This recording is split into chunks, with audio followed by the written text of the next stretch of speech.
ঠান্ডা হয়ে যাবে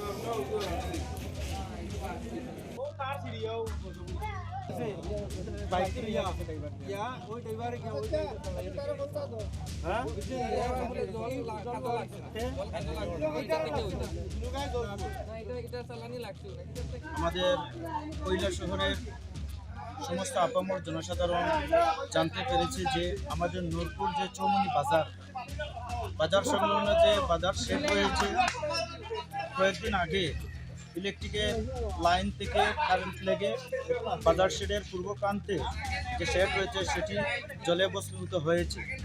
আজকে ভোরবেলা আমাদের এই বাজার শেড নূরপুর বাজারের পূর্ব প্রান্তে যে বাজার শেড রয়েছে সেই বাজার শেডও আগুন লেগে পুরোপুরি ভস্মীভূত হয়েছে। আমরা সঙ্গে সঙ্গে ফায়ার সার্ভিসে কল করেছি, সঙ্গে সঙ্গে ফায়ার সার্ভিস প্লাসে আমরা সাই কম্পিউটারে ফোন করেছি। ফায়ার সার্ভিসে আসতে দেরি হওয়ার কারণে আমাদের বাজারের যে পূর্ব প্রান্ত যে শেডটি রয়েছে সেটি পুরোপুরিভাবে ধ্বংস হয়েছে। তার কারণ একটাই যে আমাদের এই আমরা উত্তরাঞ্চলে 5-6টা জিপির মানুষ শহরে যাতায়াতের একমাত্র রাস্তা হইল নূরপুর পিডব্লিউডি রাস্তা। এই পিডব্লিউডি রাস্তার এই দীর্ঘদিন ধরে করুণ অবস্থা। আমাদের পিডব্লিউডি থেকে কোনো ধরনের বিহিত ব্যবস্থা করা হচ্ছে না। গত বছর আমরা শুনতে পেরেছিলাম যে আমাদের এই পিডব্লিউডি রোডটা স্যাংশন হয়েছে, 1,48,00,000 টাকা গভর্নমেন্ট স্যাংশন দিয়েছে, কিন্তু কোন কারণে এটি হয় না। পরবর্তীতে আবার ওয়ার্কার না পাওয়ার কারণে আবার টেন্ডার হয়েছে, আবার 5-6 মাস হয়েছে, কিন্তু এখন পর্যন্ত কাজ ধরা হচ্ছে না। পিডব্লিউডি সম্পূর্ণভাবে নেগলিজেন্সি। আজকে এই রোডটা খারাপ হওয়ার কারণে ফায়ার সার্ভিসের গাড়িটা ঠিকমতো আসতে পারছে না। এই রাস্তাটা সম্পূর্ণভাবে এটা মানে যাতায়াতের কোনো উপক্রমও নেই, এমন খারাপ হয়েছে রাস্তাটা। আমরা পিডব্লিউডির আধিকারিকদের আমরা অনেকবার দাবি রেখেছিলাম যে আমাদের উত্তরাঞ্চলের শহরে ওঠার মেন যে রাস্তা পিডব্লিউডি রাস্তা, এটা সংস্কার করার জন্য এটা আমাদের কোনো ধরনের বিহিত ব্যবস্থা করছে না।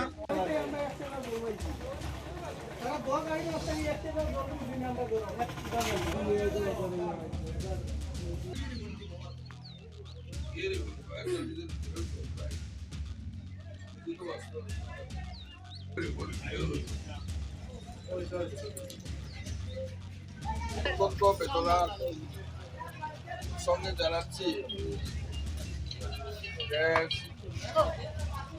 সাই কোম্পানির এই গাফিলাতির কারণে গতকাল ভোর রাত্র 4 ঘটিকার সময় বিদ্যুতের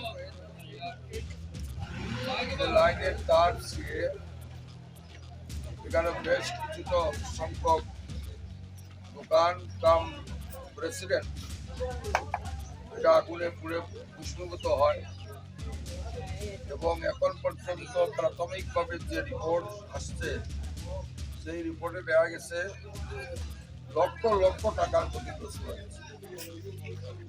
এখানে একটা বাইকের দোকান, বেশ কিছু বাইক জলে পুড়ে ছাই হয়ে গেছে এবং বড় বড় বেশ কিছু দোকান এবং গ্রোসারি সহ বেশ কিছু দোকান সেটা জলে ছাই হয়ে গেছে। ফায়ার সার্ভিস রাত্রে এসেছে, কিন্তু দুর্ভাগ্য ফায়ার সার্ভিসের যে ট্যাঙ্ক সেই ট্যাঙ্কের ভিতরে এক ফোঁটা জলও নেই, যার কারণে এখানে যে ফায়ার সার্ভিস যে মেশিনগুলো সেটা কাজ করেনি। পরবর্তী সময় পুরা জল দিয়েও এটা এলাকার আশেপাশে জল দিয়ে সেটাকে মারার চেষ্টা করা হচ্ছে। আমরা প্রশাসনের কাছে, বিশেষ করে মহকুমা শাসকের কাছে আমি ব্যক্তিগতভাবে যোগাযোগ করেছি। এখানে একজন ট্রাইবাল ওয়েলফেয়ারের ডিসিও এসেছেন, ওনার সঙ্গেও আমি কথা বলেছি এবং যারা ক্ষতিগ্রস্ত পরিবার সেই ক্ষতিগ্রস্ত পরিবারকে বিডিস্টার ফান্ডের মাধ্যমে আর্থিক সহায়তা করা যায়।